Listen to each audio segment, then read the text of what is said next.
Sometimes, without realizing it, you begin to carry a quiet story about who you are. It sits in the background of your life, almost unseen, yet it shapes how you see yourself and how the world feels around you. Tonight, we'll simply notice that story together, slowly, softly, without judging it, and without trying to change anything. There's a quiet story that runs beneath our days. We don't sit down to write it. We don't really plan it. It just forms almost on its own. It starts so early we can't quite remember when. Only faint impressions, faces, rooms, moments. The way people reacted when we spoke, or when we stayed quiet. Slowly, the mind begins to gather those moments. Not all of them, just a few. The sharp ones, the ones that stayed. And it starts to piece them together. I'm like this. I'm not like that. This is who I am. Not spoken, just quietly held somewhere inside. It feels natural, almost obvious, as if this description is simply the truth. And the story keeps forming all the time. A teacher looks at you a certain way, a parent sighs, a friend laughs, someone calls you bright, or sensitive, or lazy, or strong. And the mind doesn't forget. It places those moments in the same drawer as your name, your birthday, and the familiar details of your life. They become part of you. Or at least, part of the version the mind believes. So when you grow older, you don't just walk into a room as a person. You walk in as a story that explains you to yourself. I'm the one who doesn't quite fit. I'm the reliable one. I'm the quiet one. I'm the one who always tries. The words change from time to time, but the feeling remains familiar. Because the world shifts. People leave, plans fall through. But the story stays, like a familiar room you return to. And sometimes it can feel heavy too. Because once the mind has built a character for you to live inside, everything that happens gets filtered through that role. If you succeed, the mind says, of course, that fits. If you stumble, it whispers, see, that's who you are. You might grow, change in new ways. But somewhere inside, a softer voice still repeats the older version, like an echo from long ago. There's something very human about that. We don't just live life. We interpret it. We narrate it. The mind looks back, flips through memories, notices patterns, and skips the times that don't fit the story. It only needs a few. Just enough to make the story feel complete. So you might think, I always overthink. I never say the right thing. I'm bad with people. I'm independent. The words change. The tone doesn't. It's the description of the character the mind has created. and you play the part so naturally, it doesn't feel like acting.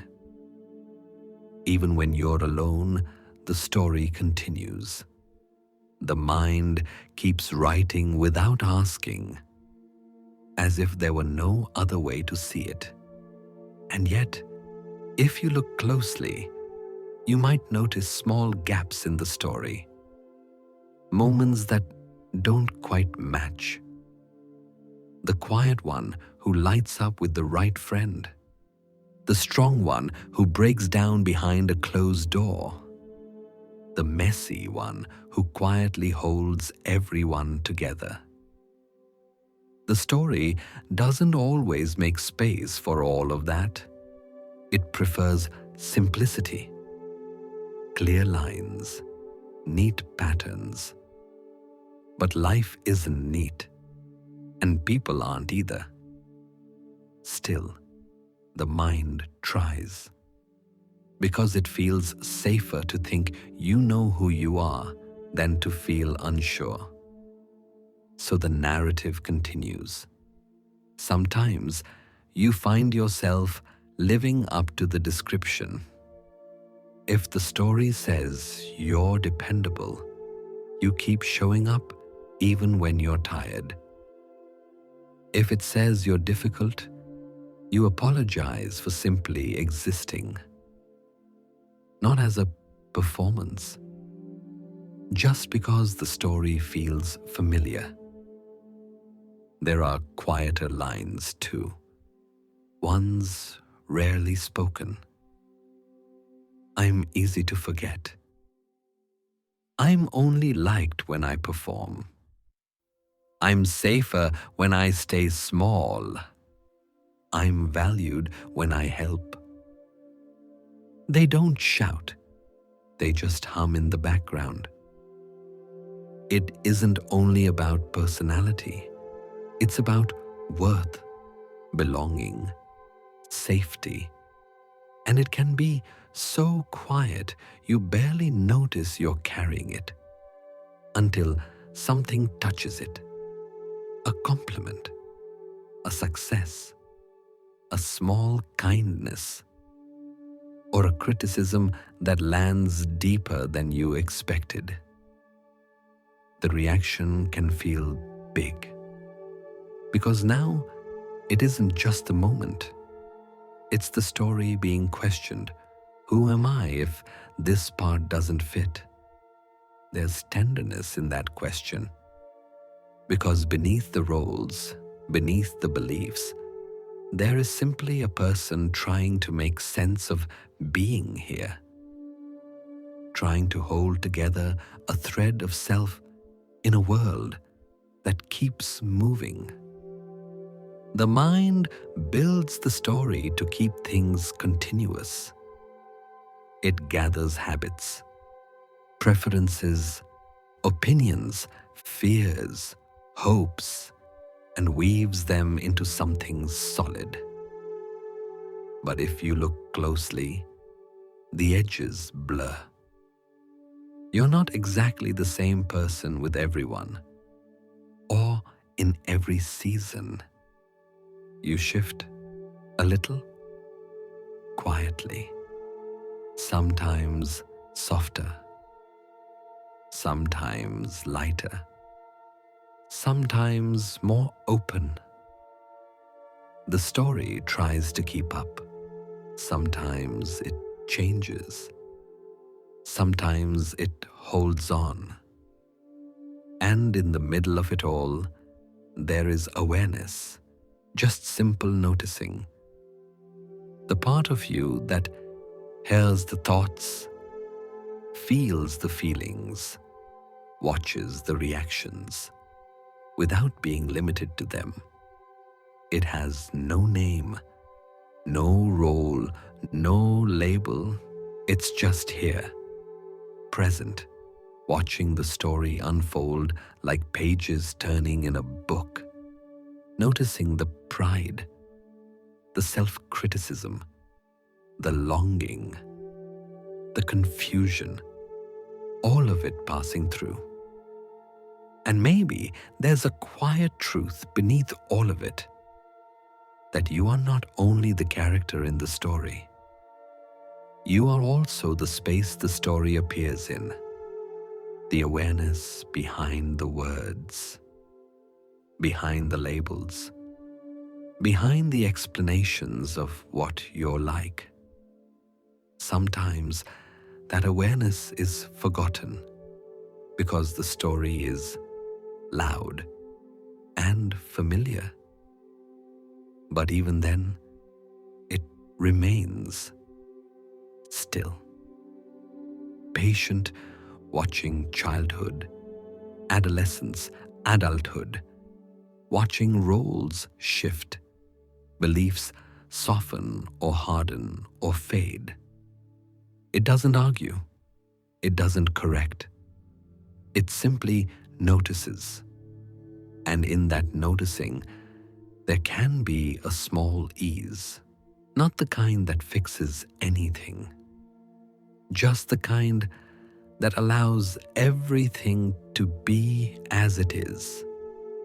The strong parts, the fragile parts, the confused parts, the proud parts, all of them belong.